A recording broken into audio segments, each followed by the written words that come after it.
اب مسئلہ ہے کہ پہلی بات یہ امریکن اس چیز کے لیے تیار نہیں ہے کہ وہ شورٹی دے. اگر وہ شورٹیز دے دیتے ہیں تو اپنے عوام کو کیا منہ دکھائیں گے؟ ہاں وہ جو ایک سپر پاور کا سپر پاور کے علاوہ اپنے عوام میں کل انہیں جاب دیا. امریکہ میں تو اب آواز آ رہی ہے کہ اسرائیل فرسٹ یا امریکہ فرسٹ. تو اب مسئلہ کل پبلک کو کیا بتائیں گے؟ کانگریس میں کیا جواب دیں گے کہ یار ہم نے جنگ بند کی ہے, ہمارے کیا آپ یہ کہہ رہے ہیں کہ فیس سیونگ کے لیے امریکہ کچھ چاہیے, امریکہ کو کچھ چاہیے اور وہ ایران دینے کے لیے تیار نہیں ہے.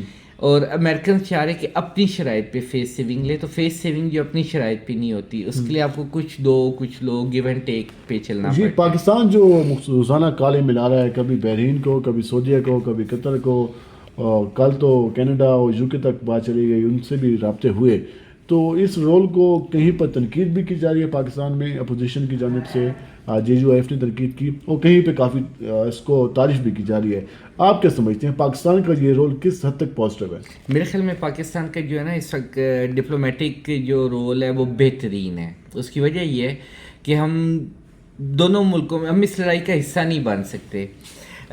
آپ کے ایک سائڈ پہ عرب ہیں جو آپ کے پرانے ساتھی ہیں, پرانے اتحادی, دوسری سائڈ پہ آپ کے ایران ہے جو نہ صرف آپ کا ہمسایہ ہے بلکہ آپ کا ایک ریلائبل پارٹنر وہ بھی رہا ہے ماضی میں. نو ڈاؤٹ کہ آج کل تھوڑی سوشل میڈیا پہ کمپین ایران کے خلاف باقاعدہ طور پہ چلائی جا رہی ہے, لیکن آپ کو اس جنگ میں نیوٹرل رہنا ہے کیونکہ آپ کے پاس سیکنڈ لارجسٹ شیعہ آبادی اور سیکنڈ لارجسٹ سنی آبادی ہے. آپ اس جنگ کا حصہ بنیں گے تو آپ اپنے ملک میں آگ لگا دیں گے. اور میرے خیال میں دین یہ کہ اگر آپ نے حصہ بننا ہے تو کس کے لیے حصہ بنیں گے؟ تو جس طریقے سے مڈل ایسٹ جنگ میں جائے تو ہم جہاں بھی یہ صورت بن جائے. دین یہ ہوتا ہے کہ جب بھی لڑائی ہوتی ہے تو کچھ ایسے لوگ بھی چاہیے ہوتے ہیں جو لڑائی کے بعد معاملے کو بیٹھ کے سیٹل کرا سکے, صلح کرا سکے, تصفیہ کرا سکیں. تو میرے خیال میں پاکستان کا یہ جو رول ہے نا یہ کافی اسٹرانگ ہے کہ آپ امن, مذاکرات, اور دونوں سائڈوں سے ہمارا امریکنز کے ساتھ بھی اچھا رابطہ ہے, ہمارا ایرانیوں کے ساتھ بھی اچھا رابطہ ہے, ہمارا رشینز کے ساتھ بھی اچھا رابطہ ہے, چین سے تو ہمارے ویسے ہی اچھے تعلقات ہیں. تو ہم اس پوزیشن میں کہ ہم اپنی ان تعلقات کو استعمال کر کے شاید ایک اچھی ایفرٹ کر سکتے ہیں. ضروری نہیں کہ وہ ایفرٹ کرامت ثابت ہو یا نہ ہو, وہ ایک الگ چیز ہے, لیکن ہم اس پوزیشن میں جو کہ بہتر کردار ادا کر سکتے ہیں. اور یہی وجہ کہ آپ یہ دیکھیں کہ جو انڈیا ہے نیٹ سیکیورٹی پرووائڈر بننے جا رہا تھا, 2 سال پہلے تک کہا گیا تھا کہ India is going to be a net security provider in the region, کہ پوری دنیا کی عالمی طاقتیں امریکنز کہہ رہے تھے, وہ انڈیا آپ کو کہیں نہیں دکھائی دے رہے اتنے بڑے. یہ پاکستان کی کامیابی ہے.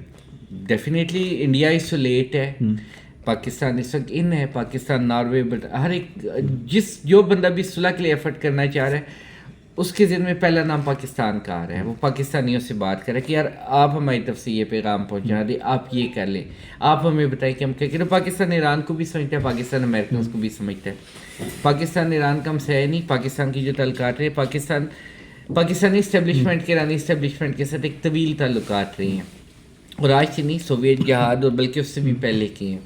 اسی طرح پاکستانی اسٹیبلشمنٹ اور امریکن اسٹیبلشمنٹ کے بھی طویل تعلقات رہے ہیں جو کہ ہمیں افغان وار, سوویت یونین, پاکستان جہاد انڈرسٹینڈ کرتا ہے, سوچوں کو سمجھتا ہے, جو نیچر ہے ان ممالک کی جو سائیکی ہے, تو پاکستان ایک بہتر رول ادا کر رہا ہے. لاسٹ میں وہی بات, پہلا سوال وہی کہ آج کی رات کیا واقعی خطرناک ہو سکتی ہے مڈل ایسٹ کے لیے, ایران کے لیے, یا یہ صرف دھمکیوں تک بات ہے؟ میرے خیال میں تو یہ صرف دھمکیوں تک بات ہے. ٹرمپ کی اوقات ہی نہیں ہے کہ وہ اتنا بڑا ڈیسیژن لے سکے, نیوکلیئر بم پھینک سکے. خالی بم پھینکنا نہیں, بعد میں اس کو بھگتنا بھی ہے. اس کو صرف اپنی کانگریس میں بھی بھگتنا ہے, کل اپنے عوام کے سامنے بھی جانا ہے. آپ کیا جواب دیں گے کہ آپ ابھی بھی امریکہ میں یہ آوازیں اٹھ رہی کہ آپ سویلین انفراسٹرکچر کو تباہ کر رہی ہیں, تو جنگی جرائم ہے. ایمنسٹی انٹرنیشنل کے جو ہیڈ ہیں انہوں نے بیان دے دیا انہوں نے کہ جی تو اب سویلین کے خلاف جو جرائم ہے یہ جنگی جرائم کے زمرے میں آتا ہے. اور یہ بھی نہیں ہے کہ جنگی جرائم کے لیے جو بھی ہے ایک عدالتیں موجود ہے, ایک سسٹم چلتا رہا. بوسنیا میں جو تھا وہ نام میرے ذہن میں ملاسوویچ, اور ان سب پہ جنگی جرائم کے کیس ہی چلے. بڑے طاقت والے لیڈر تھے, لوگ کہتے تھے یہ تو آ ہی نہیں سکتے, ان کو کوئی لا ہی نہیں سکتا عدالت, ان کو سزائیں ہوئی, وہ جیلوں میں آج بھی. راڈوان کراسچیک اور ملاسوویچ دونوں جو ہیں جو سرب تھے, جو کہ نسل کشی میں ملوث ہیں مسلمانوں کی. تو ایسا نہیں ہے کہ آپ کو سزا نہیں ہوگی. یہ وہ آپ پریزیڈنٹ ابھی ہیں, آپ 4 سال بعد پریزیڈنٹ نہیں ہے, 3 سال بعد پریزیڈنٹ نہیں ہے.